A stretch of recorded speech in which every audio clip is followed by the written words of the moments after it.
മൈലാഞ്ചി മൊഞ്ചും മണവാട്ടിയും സൽക്കാരങ്ങളും ഒക്കെയായി കല്യാണം പൊടിപൊടിക്കാണ് ഫാമിലിയില്. എന്നാ വിട്ടാലോ കല്യാണം കൂടാൻ? എന്റെ ഫാമിലിയിൽ കല്യാണം. Family wedding centre. കലോത്സവ വേദികളിലെ ക്യാമറ കണ്ണുകളിലൊന്നും പതിയാത്ത ചില ഉപജീവനത്തിന്റെ മുഖങ്ങളുണ്ട്. ഉപജീവനത്തിനപ്പുറം ചില കലാസ്നേഹികളായ പച്ചയായ മനുഷ്യരും അവരുടെ കഥയാണിത്. കടല വിൽപ്പനയ്ക്കാരകനായ തിരൂർ സ്വദേശി 75-കാരൻ രാമൻ പടിമേലാണ് കലോത്സവ മേഖലയിൽ ശ്രദ്ധേയനാകുന്നത്.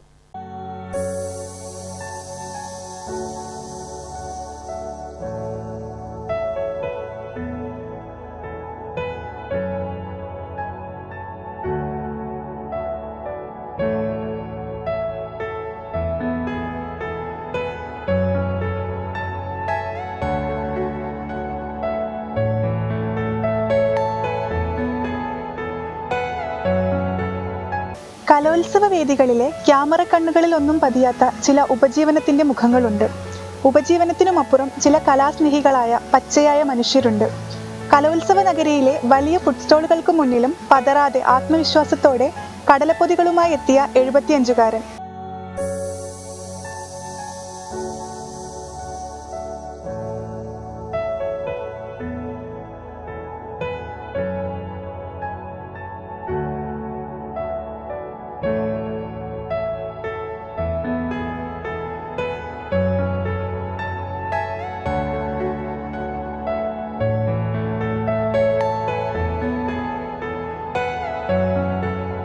വരവിന്റെ മുഖ്യ ലക്ഷ്യം കടല വിൽക്കുക മാത്രമല്ല, കലാസ്വാദനം കൂടിയാണ്.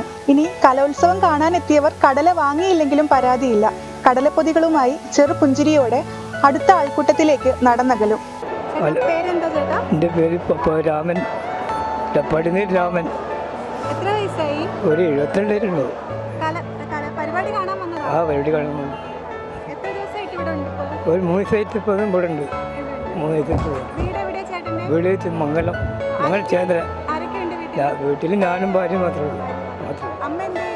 അമ്മ സോയില്ലാതെ ഈ മരുന്ന് കുടിച്ചിരിങ്ങനെ ഇരിക്കുന്നു.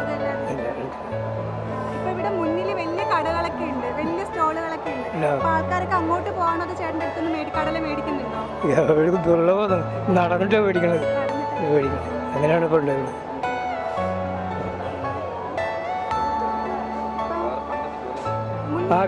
കണ്ണിൽ ഇതുണ്ട്. ആദ്യം ഇതുപോലെ ഇങ്ങനെ കൊണ്ടുവന്നിട്ടുള്ള സ്കൂളിലൊക്കെ കൊണ്ടുപോയി കച്ചവടം നടത്തേക്ക് പരിപാടിയൊക്കെ കണ്ടു. അല്ല കാണാനായിട്ട് വന്നു കഴിഞ്ഞപ്പോഴായിട്ട് കണ്ടു കൊണ്ടുണ്ട്. കുഴപ്പമില്ല, നല്ല പരിപാടി തന്നെയാണ്. കച്ചവടം നമ്മളെ കച്ചവടം കുറച്ച് കുറവാണ്. അതാണ് ഈ ഇതിനനുസരിച്ച് കച്ചവടം ഇല്ല. എന്നുവെച്ചാൽ കൊണ്ടുവന്നിട്ടൊക്കെ ഉള്ള കച്ചവടങ്ങളാണ്. അപ്പോൾ കച്ചവടം കുറവാണ്. അപ്പോൾ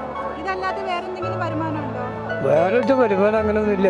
ഇങ്ങനെ പോയിട്ട് ഇതുമായി പാർക്കിൽ പോകും. ഇവിടെ പടിഞ്ഞാക്കര പാർക്കുണ്ട്, അവിടെ പോവും. അവിടെ പോയി ഇതുമായിട്ട് തന്നെ കച്ചവടമുള്ള പരിപാടിക്ക് ഇങ്ങനെ നോക്കുകയാണ്. അങ്ങോട്ട് പോകും. ഇങ്ങനെയുള്ള പരിപാടി ഇല്ലാത്ത സമയത്ത് ഇങ്ങനെ അവിടെ പോയിട്ട് കച്ചവടം ചെയ്യും.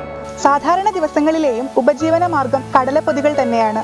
പൊന്നാനിക്കടപ്പുറത്തും തിരൂരിലെ മറ്റ് കലാ സാംസ്കാരിക വേദികളിലും കടലപ്പൊതികളുമായി രാമൻ പടിമേൽ എന്ന 75-കാരൻ എത്താറുണ്ട്.